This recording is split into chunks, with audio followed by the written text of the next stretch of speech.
ನಾವು ಪ್ರಕೃತಿಯೊಂದಿಗೆ ಚೆನ್ನಾಗಿದೆ, ಪ್ರಕೃತಿ ನಮಗೆ ಚೆನ್ನಾಗಿದೆ. ಸನಾತನ ಸಂಸ್ಕೃತಿಯಲ್ಲಿ ನಾಗದೇವತೆಗೆ ವಿಶಿಷ್ಟವಾದಂತಹ ಸ್ಥಾನ.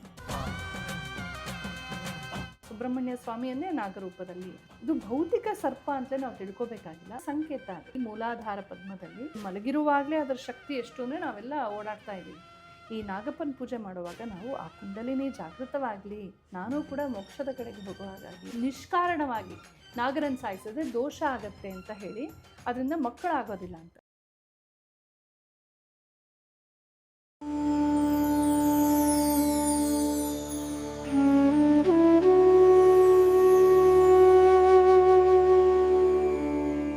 ನಮಸ್ಕಾರ. ಇದು ನಂಬಿಕೆಗಳಾಚೆ, ಭಾರತೀಯ ಸಂಸ್ಕೃತಿಯ ಒಳನೋಟ. ನಾನು ಬಡಕಿಲಾ ಪ್ರದೀಪ್. ನಮ್ಮ ಜೊತೆ ಡಾಕ್ಟರ್ ಆರತಿ BB ಅವರಿದ್ದಾರೆ. ಅವ್ರನ್ನ ಕಾರ್ಯಕ್ರಮಕ್ಕೆ ಸ್ವಾಗತ ಮಾಡೋಣ. ನಮಸ್ತೆ. ಸೊ ಈಗ ನಂಬಿಕೆಗಳು ಅಂತ ಬಂದಾಗ ನಂಬಿಕೆಗಳ ಆಧಾರದಲ್ಲಿ ಮತ್ತು ಬೇರೆ ಬೇರೆ ಕಾರಣಗಳಿಗೆ ಹಲವಾರು ಆಚರಣೆಗಳು, ಸಂಪ್ರದಾಯಗಳು, ಹಬ್ಬಗಳು. ಅದರಲ್ಲಿ ಮುಖ್ಯವಾಗಿ ಅಂದರೆ ವರ್ಷದ ಮೊದಲ ಹಬ್ಬ ಅಂತಲೇ ಕನ್ಸಿಡರ್ ಆಗುವಂಥದ್ದು ನಾಗರ ಪಂಚಮಿ. ಸೊ ಈ ನಾಗರ ಪಂಚಮಿಯ ಹಿನ್ನೆಲೆ ಹಾಗೂ ಅದನ್ನು ಹೇಗೆ ಆಚರಣೆ ಮಾಡಬೇಕು ಅಂತ. ವರ್ಷದ ಮೊದಲನೇ ಹಬ್ಬ ಅಂತ ಹೇಳೋದು ಕಷ್ಟ. Okay. ನಮ್ಮ ಸಂವತ್ಸರ ಪ್ರಾರಂಭ ಆಗೋದು ಯುಗಾದಿಯಿಂದ. ಹೌದು. ಸೊ ಯುಗಾದಿಯೇ ಮೊದಲ ಹಬ್ಬ. Okay. ಯುಗಾದಿ ಆದ ತಕ್ಷಣ ಹೌದು.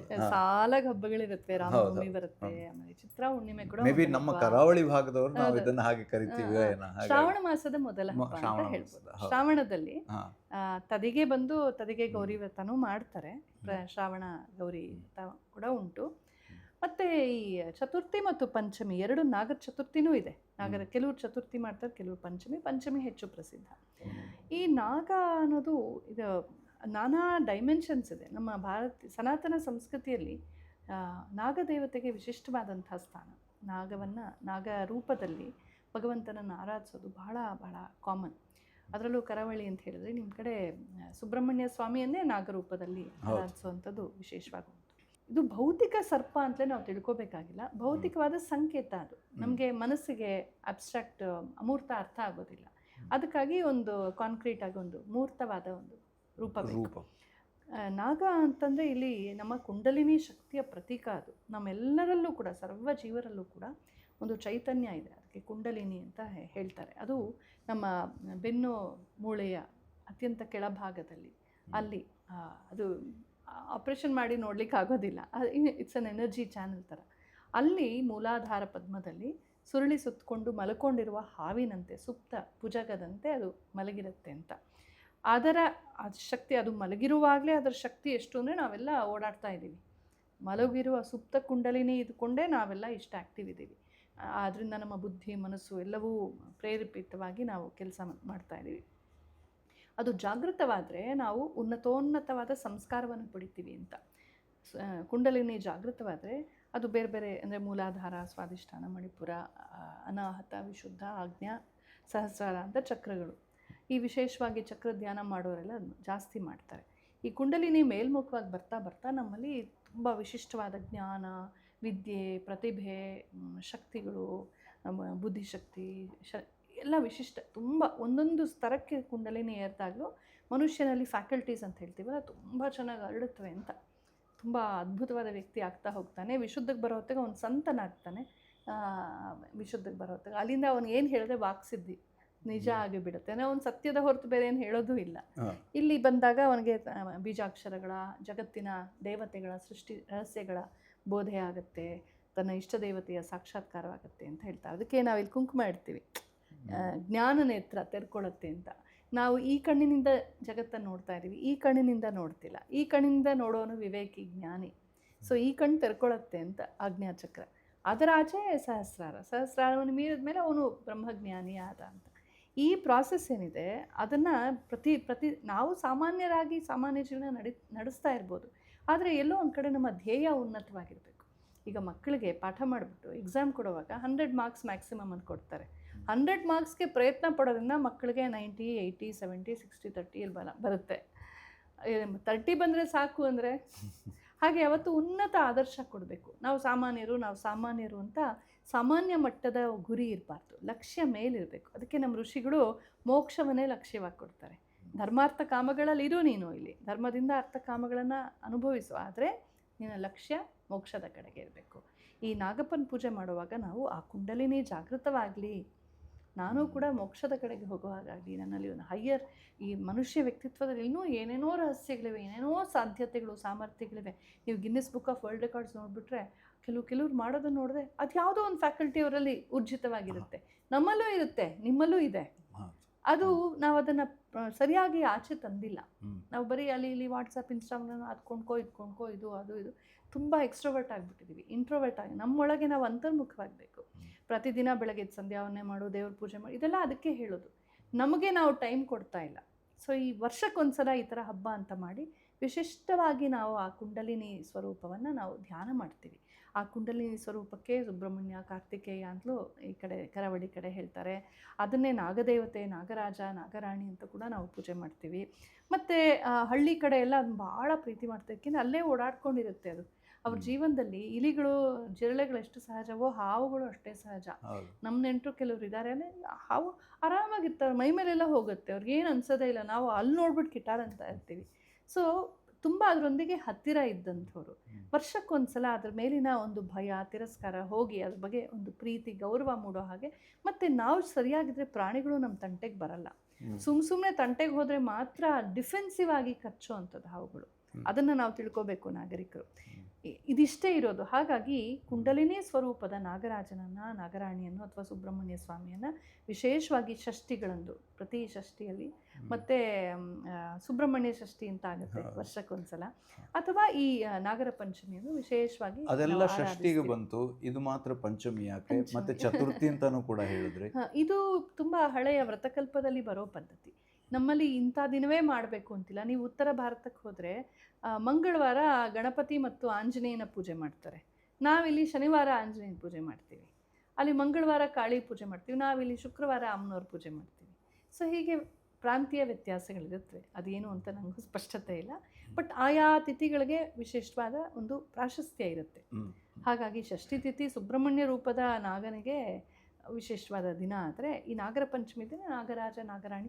ನಮ್ಮ ಕಡೆ ಕರ್ನಾಟಕದ ಈ ಕಡೆ ನಾವೇನು ಮಾಡ್ತೀವಿ, ಮನೆಯ ಬಾಗಿಲ ಪಕ್ಕದಲ್ಲಿ ಗೋಡೆ ಮೇಲೆ ಒಂದು ನಾಗರಾಜನನ್ನು, ನಾಗರಾಣಿಯನ್ನು ಬರಿತೀವಿ. ಅರ್ಶನದಲ್ಲಿ ಬರೆದು ಅದಕ್ಕೆ ಪೂಜೆ ಮಾಡಿ ವಸ್ತ್ರ ಎಲ್ಲ ಇಟ್ಟು ನಮಸ್ಕಾರ ಮಾಡಿ ನಮ್ಗೆ ರಕ್ಷಿಸಪ್ಪ ಅಂತ. ಎಷ್ಟೋ ಸಲ ಮುಂದಿನ ವರ್ಷದವರೆಗೂ ಆ ಗೆಜ್ಜೆ ವಸ್ತ್ರ ಬಿದ್ದೇ ಇರಲ್ಲ, ಹಾಗೆ ಇರುತ್ತೆ. ನಮ್ಮನೇಲೂ ಹಾಗೆ. ಅಂದರೆ ಅವರು ಸದಾ ರಕ್ಷಿಸ್ತಾನೆ ಅಂತ. ಇದು ಲೌಕಿಕವಾದ ಪ್ರಾರ್ಥನೆ ಆಯಿತು. ತಾತ್ವಿಕವಾಗಿ ನೋಡಿದಾಗ ನಾವು ನಮ್ಮ ಒಳಗಿನ ಕುಂಡಲಿನಿಯನ್ನು ನಾವು ನೆನಪಿಸ್ಕೊಳ್ತೀವಿ. ಹಾಲು ಎರೆಯೋದು ಅಂದ್ರೇನು, ಪೋಷಣೆ ಕೊಡೋದು ಅಂತ. ನಾನು ಧ್ಯಾನ ಮಾಡಿದಾಗ ಈ ಕೇವಲ ಆಹಾರ, ನಿದ್ರಾ, ಭಯ, ಮೈಥುನಗಳಿಗಿಂತ ಅತೀತವಾದಂಥ ಉನ್ನತ ಸತ್ಯದ ಕಡೆಗೆ ನಾನು ಗಮನ ಹರಿಸಿದಾಗ, ಧ್ಯಾನ ಮಾಡಿದಾಗ, ಜಪ ಮಾಡಿದಾಗ, ತತ್ವಚಿಂತನೆ, ಶಾಸ್ತ್ರ ವಿಚಾರ ಹೀಗೆ ಹೋದಾಗ ಅದಕ್ಕೆ ಪೋಷಣೆ ಸಿಕ್ಕತ್ತೆ.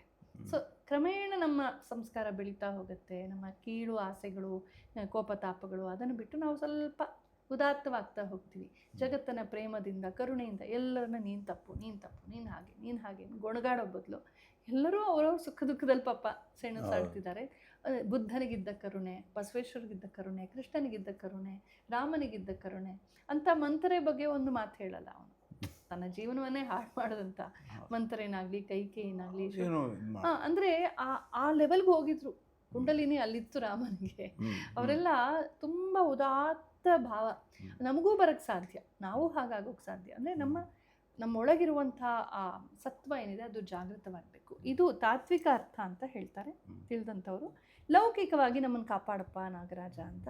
ಇನ್ನು ಹಳ್ಳಿ ಜನ, ವನ ಜನರು ನಮ್ಮನ್ನು ಕಚ್ಚಬೇಡ, ನಮ್ಮ ತಂಟೆಗೆ ಮಾಡಬೇಡ, ನಮ್ಮ ಇದು ಮಾಡು ಅಂತ. ಮತ್ತು ಒಂದು ನಂಬಿಕೆ ಇದೆ, ಏನಪ್ಪ ಅಂದರೆ ಈ ಸರ್ಪಗಳನ್ನು ಅನಗತ್ಯವಾಗಿ ಸಾಯಿಸಬಾರ್ದು ಅಂತ. ಸುಮ್ಮನೆ ಮನೇಲಿದೆ ಅಂತೆಲ್ಲ ಸಾಯಿಸೋಕ್ಕೆ ಹೋಗಲ್ಲ. ವನಜನರು, ಗ್ರಾಮ ಜನರು ಹಂಗೆ ಮಾಡಲ್ಲ. ನಾವು ಸ್ವಲ್ಪ ಮೆಕಾಲೆ ಶಿಷ್ಯರು ಹಾಳಾಗಿಬಿಟ್ಟಿದ್ದೀವಿ. ನಮಗೆ ನಾವೊಬ್ಬರೇ ಬದುಕಬೇಕು, ಈ ಜಗತ್ತಲ್ಲಿ ಸೊಳ್ಳೆನೂ ಇರಬಾರ್ದು, ಇಲಿನೂ ಇರಬಾರ್ದು, ಯಾರೂ ಇರಬಾರ್ದು, ನಾನು ಒಬ್ಬಳೇ ಬದುಕಬೇಕು ಅನ್ನೋ ಭಾವನೆ. ಹಾಗಾಗಿ ನಾವು ಎಲ್ಲರನ್ನ ನಮಗೆ ಒಂದು ನ್ಯೂಸೆನ್ಸ್ ಅಂತ ನೋಡ್ತೀವಿ. ಆದರೆ ವನಜನರು, ಹಳ್ಳಿ ಜನರು ಹಾಗಲ್ಲ. ಒಂದು ಹದವರಿತು ಆ ಪ್ರಾಣಿ ಪಶು ಪಕ್ಷಿಗಳೊಂದಿಗೂ ಕೂಡ ಒಂದು ಸಂಪರ್ಕ ಇಟ್ಕೊಂಡೇ ಅವರು ಬೆಳೀತಾರೆ. ಹಾಗಾಗಿ ಹಾವುಗಳನ್ನು ಅನಗತ್ಯ, ಅಂದರೆ ಹಾವುಗಳನ್ನ ನೋಡಿದ್ರೆ ಅಲರ್ಜಿ, ಭಯ ಇರೋದ್ರಿಂದ ಸುಮ್ಮನೆ ಸಾಯಿಸೋರು ಇದ್ದೇ ಇರ್ತಾರೆ. ಹಾಗಾಗಿ ಸುಮ್ಮನೆ ಸಾಯಿಸಿದ್ರೆ, ನಿಷ್ಕಾರಣವಾಗಿ ನಾಗರನ್ನು ಸಾಯಿಸಿದ್ರೆ ದೋಷ ಆಗತ್ತೆ ಅಂತ ಹೇಳಿ ಅದರಿಂದ ಮಕ್ಕಳಾಗೋದಿಲ್ಲ ಅಂತ, ಸಂತತಿಯೇ ನಿಂತು ಹೋಗುತ್ತೆ ಅಂತ. ನಾಗದೋಷ ಅಂತ ನೋಡಿರ್ಬೋದು ನೀವು. ನಾಗದೋಷ ಇದ್ದಂಥವ್ರು ಯಾರು ಮನೆಯಲ್ಲಿ ಹಾವನ್ನು ಸಾಯಿಸಿದ್ರೆ ಅದಕ್ಕೆ ಹೋಗಿ ತಿಥಿ ಮಾಡ್ತಾರೆ, ಅದಕ್ಕೆ ವಿಧ್ಯುಕ್ತವಾದಂಥ ರೀತಿಯಲ್ಲಿ ಅದಕ್ಕೆ ಅಂತ್ಯಷ್ಟಿ ಮಾಡ್ತಾರೆ. ಅಂದರೆ ಇದು ನಂಬಿಕೆ ಅಂತ ನಾವು ತಳ್ಳಿ ಹಾಕೋ ಹಾಗಿಲ್ಲ, ಇದಕ್ಕೆ ಒಂದು ಹಿನ್ನೆಲೆ ಇದೆ. ನಾವು ಪ್ರಕೃತಿಯೊಂದಿಗೆ ಚೆನ್ನಾಗಿದ್ರೆ ಪ್ರಕೃತಿ ನಮಗೆ ಚೆನ್ನಾಗಿರುತ್ತೆ. ನಾನೊಬ್ಬನೇ ಬದುಕಬೇಕು, ಎಲ್ಲರೂ ಹಾಳಾಗೋಗ್ಲಿ ಅಂತ ಬದುಕುವಂಥವ್ರು, ಅದು ಪಶು ಪಕ್ಷಿ ಪ್ರಾಣಿಗಳಾದರೂ ಅದೇನು ನೀಚ ಅಲ್ಲ. ಈ ನಮ್ಮ ಟೆಕ್ಸ್ಟ್ ಬುಕ್ಸಲ್ಲಿ ಹೇಳ್ಕೊಡ್ತಾರೆ, man is the most superior of all animals ಅಂತ. ನನ್ನ ಪ್ರಶ್ನೆ, ಯಾರು ಹೇಳೋದು? ಅದು ನಾವು ಮನುಷ್ಯ ಒಬ್ಬನೇ ಹೇಳೋದು. ಯಾವ ಪ್ರಾಣಿ ಹೇಳುತ್ತೆ ನಾವು ಸುಪೀರಿಯರ್ ಅಂತ? ಅಂದರೆ ಇದು ಅಹಂಕಾರ ಆಯಿತು. ಸೊ ಯಾವುದೇ ಪಶು ಪಕ್ಷಿ ಪ್ರಾಣಿಯನ್ನು ಅನಗತ್ಯವಾಗಿ ಸಾಯಿಸಬಾರ್ದು. ಅದರಲ್ಲಿ ಹಾವುಗಳನ್ನು ಸಾಯಿಸೋರು ಜಾಸ್ತಿ ಆದ್ದರಿಂದ ಬಹುಶಃ ಇಂಥದ್ದೊಂದು ಸಂಸ್ಕೃತಿ ಬಂದಿದೆ. ಮತ್ತು ಅದರಲ್ಲಿ ಸತ್ಯನೂ ಇರುತ್ತೆ. ನನ್ನ ಅನುಭವ ಬಂದಿಲ್ಲ. ನಮ್ಮ ಮನೇಲಿ ನಾವು ಬೆಂಗಳೂರಲ್ಲಿ ಹುಟ್ಟು ಬೆಳೆದಿದ್ದೀವಿ, ಹಾವಿಲ್ಲ ಏನಿಲ್ಲ, ನಾವು ಸಾಯಿಸಿಲ್ಲ, ಅದೆಲ್ಲ ಮೂಢನಂಬಿಕೆ ಅಂತ ಹೇಳೋ ಬದಲು ಅವರ ಯಾರಿಗೆ ಆಗಿದೆಯೋ, ಯಾವ ಮನೆಯಲ್ಲಿ ಪಾಪ ಮಕ್ಕಳೇ ಆಗ್ತಿಲ್ವೋ, ಅವ್ರು ಕಷ್ಟದಲ್ಲಿರ್ತಾರೋ, ಸಮಸ್ಯೆಗಳಿರ್ತಾರೆ ಅಂಥವ್ರಿಗೆ ಆಗಿದೆಯಲ್ಲ. ಆ್ಯಕ್ಚುಲ್ ಮೂಢನಂಬಿಕೆ ಏನು? ಈ ಹಬ್ಬದ ಆಚರಣೆ ವೇಳೆ ಆಗುವಂಥದ್ದು ಹಾಲೆರೆಯೋದಿರ್ಬೋದು, ಏನಂತಂದರೆ ಒಂದು ತಪ್ಪು ಆಚರಣೆ ಬೆಳ್ಕೊಂಬಂದ್ಬಿಟ್ಟಿದೆ. ಒಂದು ಹುತ್ತಕ್ಕೆ ಹಾಲೆರೆಯೋದು, ಹುತ್ತಕ್ಕಲ್ಲ ಹಾವಿಗೆ ಹಾಲೆರೆಯೋದು. ಹಿಂದೆ ಎಲ್ಲ ಅವ್ರಿಗೆ ಹಾವುಗಳು ಸುಲಭವಾಗಿ ಸಿಗ್ತಾ ಇತ್ತು. ಒಂದಿಷ್ಟು ಹಾವು ಒಂದು ಚಿಕ್ಕ ತೆಂಗಿನ ಚಿಪ್ಪಲ್ಲಿ ಇಟ್ಟು ಹೋದರೆ ಅದು ಕುಡ್ಕೊಂಡು ಹೋಗ್ತಿತ್ತು, ಅಥವಾ ಯಾವುದೋ ಪ್ರಾಣಿ ನಾವು ಅರ್ಪಿಸೋದು ನಾಗಪ್ಪಕ್ಕೆ ಅಂತ ಮಾಡ್ತಾಯಿದ್ರು. ಬರ್ತಾ ಬರ್ತಾ ಏನಾಯಿತು, ಅದೇ ಲಾಜಿಕ್ನ ಕಳ್ಕೊಂಡಾಗ ನಾವು ಹೋಗಿ ಕೊಡಗಟ್ಟಲೆ ಹಾಲು ಸುರಿಸಿ ಆ ಹುತ್ತದೊಳಗೆ ಹಾವೇ ಇದೆಯೋ, ಯಾವ್ಯಾವ ಪ್ರಾಣಿಗಳಿದೆಯೋ ಇವೆ ಎಲ್ಲನೂ ಪಾಪ ನಮ್ಮ ಮನೆ ಮುಂದೆನೇ ಒಂದು ಹುತ್ತ ಇತ್ತು, ಒಂದು ದೊಡ್ಡ ಅಶ್ವತ್ಥ ಕಟ್ಟೆ ಇದೆ, ಇಷ್ಟು ದೊಡ್ಡ ಹುತ್ತ ಇತ್ತು, ಆಲ್ಮೋಸ್ಟ್ ಒಂದು 6 ಅಡಿ ಮೇಲಿತ್ತು. ಈ ಹುತ್ತ ಸಂಪೂರ್ಣ ಕರ್ಗೋಗಿ ಹಾಲು ಎರೆದಿದ್ದು ಒಂದೇ ಅಲ್ಲ, ಅಲ್ಲೊಂದು ಶಾಲೆ ಇದೆ, ತುಳಿದು ಮಕ್ಕಳನ್ನ ಅಂದರೆ ಅವ್ರಿಗೆ ಬೇಕಾಗಿಲ್ಲ, ಹಿಂದೂ ಧರ್ಮದ ಬಗ್ಗೆ ಯಾವುದೇ ಭಾವನೆ ಇಲ್ಲದೆ ಇರೋ ಶಾಲೆ ಅದು. ಈ ಥರದ್ದು ಅಂದರೆ ನಾವು ಮಾಡೋ ತಪ್ಪಿನಿಂದ ಏನಾಗುತ್ತೆ ಪಾಪ ಅಲ್ಲಿ ಯಾವ ಜನ, ಅಫ್ಕೋರ್ಸ್ ರೆಸಿಡೆನ್ಷಿಯಲ್ ಏರಿಯಾಲಿ ಅದಿದ್ದರೆ ನಮಗೆ ಸ್ವಲ್ಪ ಭೀತಿನೇ ಭಯನೇ, ಓಕೆ, ಬಟ್ ಹಾಕಿ ಅದನ್ನು ಕರಗಿಸೇ ಬಿಡ್ತಾರೆ. ಆಮೇಲೆ ಎಲ್ಲೋ ಬಡಪಾಯಿ ಹಾವು ಹೋಗ್ತಿದ್ರೆ ಅದನ್ನು ಎಳ್ಕೊಂಬಂದು ಅದರ ಹಲ್ಲು ಕಿತ್ತುಬಿಟ್ಟು ಅದನ್ನು ಹಾಲು ಕುಡಿ ಅಂತ ಅದಕ್ಕೆ ಬೇಕಾಗಿಲ್ಲ, ನಮಗೇನೋ ಅನುಗ್ರಹ ಮಾಡುತ್ತೆ, ಇದು ಮೂಢನಂಬಿಕೆ ಆಗುತ್ತೆ. ಆ ಥರ ಹಾವನ್ನು ಎಳ್ಕೊಂಬಂದು ಅದಕ್ಕೆ ಶೋಷಣೆ ಕೊಡುವಂಥ ಯಾವ ಶಾಸ್ತ್ರ ಹೇಳಿಲ್ಲ, ಯಾವ ವ್ರತಕಲ್ಪವೂ ಹೇಳೋದಿಲ್ಲ. ಹುತ್ತಕ್ಕೆ 2 ತೊಟ್ಟು ಹಾಕಿದ್ರೆ ಸಾಕು, ಭಾವನೆ ಅದು ಸಂಕೇತ. 2 ತೊಟ್ಟು 3 ತೊಟ್ಟು ಹಿಂಗೆ ಹಾಕಿ ನಾಗರಾಜ ಸ್ವೀಕರಿಸ್ತಾನೆ. ಇಲ್ಲಲ್ವ ಇರೋದು ಭಾವಗ್ರಾಹಿ ಜನಾರ್ದನ ಅಂತ. ವಸ್ತು ಭೌತಿಕವಾಗಿ ಏನೂ ಇಲ್ಲ, ಭೌತಿಕವಾಗಿರೋದು ಬರೀ ಸಂಕೇತಗಳೇ. ಪೂಜೆಯೂ ಒಂದು ಸಂಕೇತವೇ. ಆರತಿ ಮಾಡ್ತೀವಿ, ಹೂ ಹಾಕ್ತೀವಿ, ತುಂಬ ಹೂ ತಂದು ಹಾಕ್ಬಿಟ್ರೆ ಸಂಕೇತ ಅಂತಲ್ಲ. ಒಂದು 4 ಹೂವಿಟ್ಟು 1 ದಳ ಶ್ರೀ ತುಳಸಿ ಬಿಂದು ಗಂಗೋದಕವ ಇಂದಿರಾ ರಮಣಗೆ ಅರ್ಪಿತಾವೆನುತ್ತಾ ಒಂದೇ ಮನಸ್ಸಿನಲ್ಲಿ ಸಿಂಧು ಶಯನ ಎನೆ ಎಂದೆಂದು ವಸಿಪನ ಮಂದಿರದೊಳಗೆ ಅಂತ ಪುರಂದರದಾಸರು ಹಾಡ್ತಾರೆ. ಪೂಜ್ಯ ಸಿದ್ದೇಶ್ವರ ಸ್ವಾಮಿಗಳಿದ್ರಲ್ಲ, ಅವರು 1 ಬಿಲ್ವ 1 ಹೂವಿಟ್ಟು ಪೂಜೆ ಮಾಡೋದಂತೆ ಪ್ರತಿದಿನ. ಭಾವನೆ ಮುಖ್ಯ. ಆ ಭಾವನೆಯನ್ನು ಇಟ್ಕೊಂಡು ಈ ಹಬ್ಬವನ್ನು ಸಂಭ್ರಮದಿಂದ ಎಲ್ಲರೂ ಕೂಡ ಆಚರಿಸಿ ಎಲ್ರಿಗೂ ಕೂಡ ಒಳ್ಳೇದಾಗಲಿ ಅಂತ ಹೇಳ್ತಾ, ಮುಖ್ಯವಾದ ಪಾಯಿಂಟ್ ಇದೆ, ಅಣ್ಣ ತಂಗಿಯರ ಹಬ್ಬ ಕೂಡ ನಮಗೆ ಇಲ್ಲಿ ಇದು ಅಲ್ಲಿ ರಕ್ಷಾ ಬಂಧನ ಮಾಡ್ದಂಗೆ ನಮ್ಮ ಕಡೆ ಇದು ಅಣ್ಣ ತಂಗಿಯರ ಹಬ್ಬ, ನಾಗರ ಪಂಚಮಿ. ಹೌದು ನಾವು ಇದು ಬೆನ್ನು ತೊಳೆಯೋದು ಅಂತ ಮಾಡ್ತೀವಿ. ಅಣ್ಣ ತಮ್ಮಂದ್ರಿಗೆ ಸುಮ್ಮನೆ ಹಾಲು, ನಾಗಪ್ಪನಿಗೆ ಹೇಗೆ ಹಾಲು ಇರ್ತೀವಿ ಹಾಗೆ ಒಂದು ಇದು ಹತ್ತಿನಲ್ಲಿ ಒಂದಿಷ್ಟು ಹಾಲನ್ನು ಮುಟ್ಟಿ ಬೆನ್ನ ಮೇಲೆ ಹೀಗೆ 3 ಸಲ ಸವರ್ತೀವಿ. ಅಂದರೆ ನೀನು ಚೆನ್ನಾಗಿರು, ಆರೋಗ್ಯವಾಗಿರು ಅಂತ ನಾವು ಹಾರೈಸ್ತೀವಿ. ಅವ್ರು ನಮಗೆ ಮತ್ತು ಅಣ್ಣನಿಗೆ ನಾವು ನಮ್ಮ ಸಂಪಾದನೆ ಒಂದು ತಾಂಬೂಲ ಕೊಡ್ತೀವಿ. ಯಾವಾಗಲೂ ಹೆಣ್ಮಕ್ಳು ಕಿತ್ಕೊಂಡು ಹೋಗೋದೇ ಆಗುತ್ತೆ, ನಾವು ಕೊಡಬೇಕು. ಸೊ ನಾಗರ ಪಂಚಮಿ ದಿನ ನಾವು ತಾಂಬೂಲ ಕೊಡ್ತೀವಿ. ಗೌರಿ ಹಬ್ಬಕ್ಕೆ ಅವ್ರು ನಮ್ಮನ್ನು ಕರೆದು ಊಟ ಹಾಕಿ ನಮಗೆ ತಾಂಬೂಲ ಕೊಡ್ತಾರೆ. ಸೊ ನಾಗರ ಪಂಚಮಿ ನಮಗೆ ಒಂಥರ ರಾಖಿ ಹಬ್ಬದ ಥರ. ಎಲ್ರಿಗೂ ಕೂಡ ಹಬ್ಬದ ಶುಭಾಶಯಗಳನ್ನು ಹೇಳ್ತಾ ನಿಮಗೂ ಕೂಡ ಶುಭಾಶಯಗಳು. ಧನ್ಯವಾದ. ಎಲ್ರಿಗೂ ಕೂಡ ಹಬ್ಬದ ಶುಭಾಶಯಗಳು. ಮುಂದಿನ ಸಂಚಿಕೆಯಲ್ಲಿ ಸಿಗೋಣ. ನಮಸ್ಕಾರ.